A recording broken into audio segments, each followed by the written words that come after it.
আল্লাহ আমার রব, এই রবি আমার সব। আসসালামু আলাইকুম রহমতুল্লাহি ওবারাকাতুহু।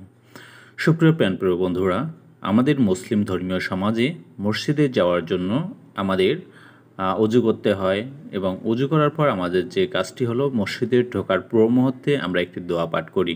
এই দোয়াটি আজকে আপনাদের সামনে শিখিয়ে দিচ্ছি। আসুন আমরা এই দোয়াটি শিখে। আসসালামু আলাইকুম রহমতুল্লাহি ওয়া বারাকাতুহু। আমরা এখন জানবো মসজিদে প্রবেশের দোয়া। আল্লাহুম্মা ফতাহ লি আবওয়াবা রাহমাতিকা। এর বাংলা অর্থ হচ্ছে, হে আল্লাহ, আমার জন্য আপনার রহমতের দরজাগুলো খুলে দিন। মসজিদে প্রবেশের সময় এই দোয়াটি পড়া সুন্নত। এটি আমাদের অন্তরে নম্রতা ও আল্লাহর প্রতি সম্পূর্ণ নির্ভরতা জাগায়। দোয়ার মাধ্যমে শুরু হোক ইবাদতের পথ। এই দোয়া পাঠ করে যেন আমরা সকলে মসজিদের ভেতরে প্রবেশ করতে পারি। আল্লাহ আমাদের তৌফিক দান করুক।